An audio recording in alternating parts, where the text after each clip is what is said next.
ஸ்ரீ குருபியோ நமக. சகஸ்ரலிங்க மகிமை அதை பற்றி இங்கு காணலாம். குவாண்டம் கோட்பாடு சொல்கிறது, நீங்கள் பிரபஞ்சத்தை போலவே பழமையானவர்.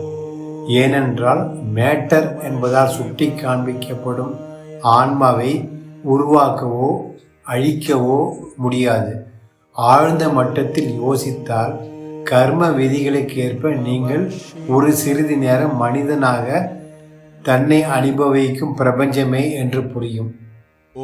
காலம், வெளி, உருவங்கள் இவைகளுக்கு அப்பாற்பட்டு நாம் என்னும் ஒரே அளப்பரிய பேரின்ப சக்தியாக விளங்கி கொண்டிருக்கும் இப்பிரபஞ்சம் அறியாமையால் சிறிது நேரம் மனிதனாக தன்னைத்தானே சுருக்கி கொண்டு நான் எனும் மிக சொற்ப சக்திக்குள் தன்னை அடக்கி கொண்டு தன்னைத்தானே துன்புறுத்தி கொண்டிருக்கிறது.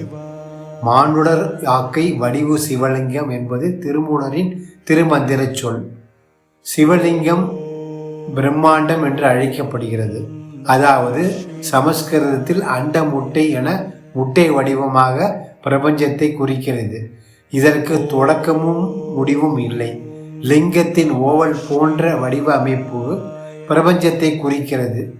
ஒவ்வொரு மானிட வடிவமும் நின்ற நிலையில் லிங்கத்தின் ஓவல் போன்ற வடிவ அமைப்பு ஒத்தே இருக்கும். அதே போன்று கோவில்களில் சகஸ்ரலிங்கம் என்று ஒன்று இருக்கும். இதில் பிரபஞ்சம் என்னும் பிரம்மாண்ட சிவலிங்க தோற்றத்துக்குள் ஒவ்வொரு மானிட வடிவமும் சிவலிங்க வடிவமாக, ஆனால் ஒன்றுக்கொன்று தொடர்பு உடையதாக சகஸ்ரலிங்கங்களாக மூல பிரபஞ்ச லிங்கத்துக்குள்ளேயே அடங்கியிருக்கும். அதாவது நாம் என்னும் ஆன்மாவாகிய சிவம் நான் என்னும் சிறிய மானுட வடிவமாக வெளிப்படும் போது பிரம்மாண்டமான மூல பிரபஞ்ச லிங்கம் உணரப்படாது. மூல பிரபஞ்ச லிங்கம் உணரப்படும் போது நான் என்னும் சகஸ்ர மானுட லிங்க வடிவங்கள் மறைந்து நாம் என்னும் மூல பிரபஞ்ச லிங்க வடிவமாகவே தனக்குத்தானே பிரகாசித்துக் கொண்டிருக்கும். இதை விளக்கவே ஒவ்வொரு கோவில்களிலும் சகஸ்ரலிங்கம் என்று ஒன்று உருவாகியுள்ளது என்பதாக பொருள் கொள்ளலாம். திருச்சிற்றம்பலம்.